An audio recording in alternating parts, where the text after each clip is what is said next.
साथियों नमस्कार, मेरा नाम है पवन कुमार। आपका स्वागत है हमारे इस कार्यक्रम में। हम बात करने जा रहे हैं तेलंगाना से बड़ी खबर आई है। वो खबर आर.एस. प्रवीण से रिलेटेड है। उस विषय पे हम बात करेंगे। जल्द ही में आर.एस. प्रवीण ने कहा था कि केसीआर से बसपा का गठबंधन होने जा रहा है, जिसके ऊपर रामजी गौतम ने मोहर भी लगाई थी। कल ट्वीट करके रामजी गौतम ने मोहर भी लगाई थी कि हाँ 2 सीटों पे गठबंधन हो गया। मगर क्या वजह हुई, इस पे भी हम बात करेंगे। और आर.एस. प्रवीण ने ट्वीट क्या किया है, पहले हम ये जान लेते हैं। ट्वीट जो था वो अंग्रेजी में था, हम हिंदी में बताने का काम करते हैं।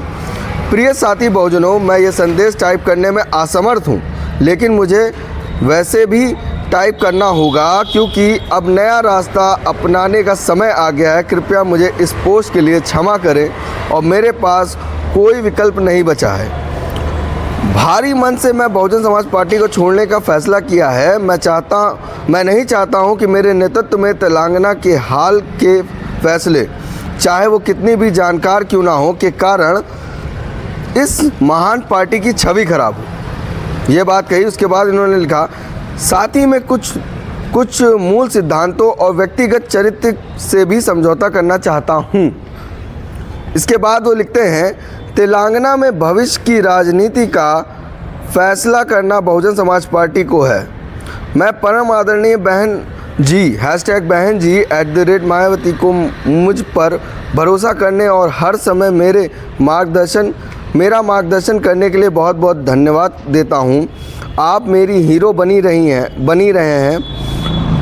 मायावती बहन जी, मानव कांशीराम द्वारा स्थापित सामाजिक न्याय मिशन के मूल सिद्धांतों को मैं जीवन भर हमेशा अपने दिमाग में रखूंगा। मैं बहुजन राजनीति की दुनिया में इस छोटी सी यात्रा में मेरा साथ देने के लिए राज्यसभा सांसद रामजी गौतम का धन्यवाद देता हूं। मैं इस देश की सभी बहुजनों का भी मुझ पर भरोसा करने के लिए सदैव आभारी हूं। मैं आप सभी को आश्वस्त करना चाहता हूं कि मैं पवित्र संवैधानिक मूल्यों, न्याय, स्वतंत्रता, समानता और बंधुता को बनाए रखने में किसी भी दबाव के आगे नहीं झुकूंगा और बहुजनों को एक धर्मनिष्ठ, आत्मनिर्भर, दूरदर्शी और प्रगतिशील समाज में बदलने के लिए अथक प्रयास करूंगा अपने तरीके से निडर वर्ग, और ये मेरा जीवन भर का मिशन होगा। ये बात आर.एस. प्रवीण ने अपने ट्विटर पे लिखी और उन्होंने पार्टी से इस्तीफा दिया। लगातार विधानसभा के जो चुनाव हुए तो बसपा सुप्रीमो मायावती ने उन पर भरोसा जताया था, जिसके बाद उन्हें तेलंगाना से मुख्यमंत्री का चेहरा भी घोषित किया था और वो भरोसा वो बनाए रखी। पार्टी में उन्होंने जिस हिसाब से निर्णय लेना चाहा, उस हिसाब से बसपा सुप्रीमो ने इनको समर्थन दिया। मगर उसके बाद होता क्या है, हाल ही में लोकसभा चुनाव आने वाले हैं, जिसको लेकर केसीआर से आर.एस. प्रवीण जी गठबंधन करते हैं। मगर यहाँ पर बात आ जाती है 2 सीटों की। 17 लोकसभा सीटों में 2 सीटों पे आर.एस. प्रवीण चुनाव लड़ने जा रहे थे और बसपा का जो जनाधार है, जो वोट बैंक है और जो वहाँ पर लोगों में जागरूकता है, उस हिसाब से पार्टी की वहाँ टीम भी उनका सपोर्ट इस बात पर नहीं करी थी। मगर आर.एस. प्रवीण की इस बात पर केसीआर से रामजी गौतम मिलने गए और बात की और तेलंगाना और नगर कुलन से इन 2 विधान सीटों पे उन्होंने जजमेंट पास किया और कहा ठीक है, बसपा गठबंधन कर रही है केसीआर के साथ और इन 2 सीटों पर चुनाव लड़ेगी। मगर यहाँ पे बात ये हो रही थी, जो पार्टी के पदाधिकारी थे, उनको इस बात की दिक्कत थी कि ठीक है, प्रदेश अध्यक्ष जी ने 2 सीटें चुनी, मगर वो 2 सीटों में अगर देखा जाए तो केसीआर का हैदराबाद में कोई जनाधार भी नहीं है, क्योंकि वो लगातार ओवैसी की सीट रही है और तमाम लोकसभा चुनाव में लगातार उस पर ओवैसी उस सीट को जीतते रहे। अगर केसीआर से गठबंधन होता तो दोनों सुरक्षित सीट भी ले सकते थे, मगर कहीं ना कहीं ये सीट एक ही दिख रही थी। मगर उस सीट पे भी आर.एस. प्रवीण अपनी दावेदारी पेश कर रहे थे।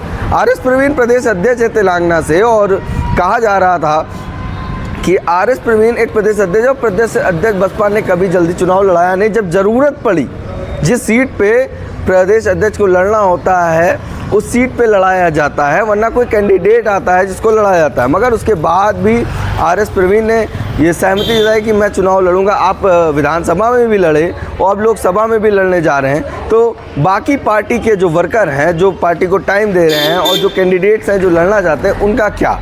क्योंकि लगातार बसपा हमेशा अपने कैंडिडेटों का ध्यान रखता है, जहाँ से चुनाव जो बेहतर लड़ सकता है उनको लड़ाया जाता है। आर.एस. प्रवीण की इस आइडियोलॉजी के बाद स्वैरो जो उनका संगठन है और बसपा के जो कार्यकर्ता हैं उनमें भी तालमेल नहीं मिल पा रही थी। इसी कारणवश तमाम बहानों को सामने लाकर आर.एस. प्रवीण बसपा को छोड़कर अब हो सकता है कि वो केसीआर से भी गठबंधन कर सकते हैं या केसीआर के साथ चुनाव लड़ सकते हैं। कहीं ना कहीं आपसी फ़ायदा देखते हुए तेलंगाना के आर.एस. प्रवीण अब बसपा छोड़कर राजनीति करने दूसरी पार्टियों में भी जा सकते हैं, नहीं तो अपनी स्वयं एक पार्टी बनाकर खुद भी चुनाव लड़ सकते हैं। क्योंकि बसपा एक राष्ट्रीय पार्टी है जिसका तमाम राज्यों में एक जनाधार, एक अच्छा वोट बैंक है। यही एक बात है जो मायावती जी बिल्कुल बर्दाश्त नहीं कर पा रही। अगर किसी बात को हम करें तो निष्पक्ष होनी चाहिए कि चुनाव में जब आप हमारी हिस्सेदारी अगर रखते हैं तो हमारा भी ओहदा होना चाहिए। आप एक प्रदेश वाली पार्टी को आप इतनी सीट दे देते हो जिसका जितना जनाधार भी नहीं है। मगर वही बात कर लें, बसपा का तमाम राज्यों में जनाधार है, और उत्तर प्रदेश की बात कर लें तो पश्चिमी में अगर देखा जाए तो सबसे मजबूत अगर कैंडिडेट कोई दिख रही, कोई कैंडिडेट और कोई पार्टी दिख रही तो वो बसपा की दिख रही है। क्योंकि सरकार की बात करें तो बीजेपी से गठबंधन हो गया है जयंत चौधरी जी का भी, तो पश्चिमी में एक अच्छा उनका वोट बैंक है। तो वो जब उनके साथ जाते हैं तो समाजवादी का कोई वोट बैंक ही नहीं बनता। उसके बाद अगर पश्चिमी में और बात करें, तमाम ऐसे नेता हैं, ऐसी सीटें हैं जिस पर समाजवादी ने कल एक घोषणा की थी, जिसके बाद वो प्रत्याशी कहीं ना कहीं लड़ते भी नहीं दिखाई दे रहे। मगर उन प्रत्याशियों को टिकट सपा ने दिया है। ये जल्दबाजी में बौखलाहट का जो काम हो रहा है वो साफ साफ दिखा रहा है कहीं ना कहीं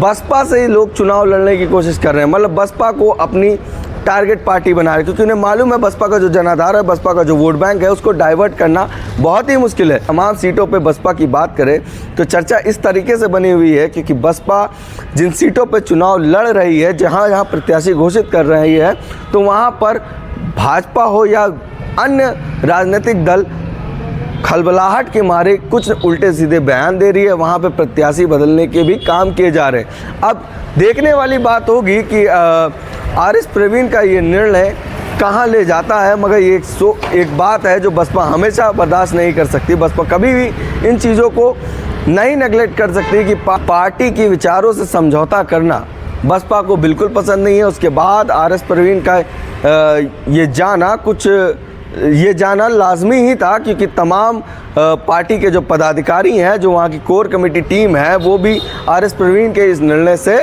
खुश नहीं थी। बाकी बने रहे हमारे चैनल के साथ। धन्यवाद।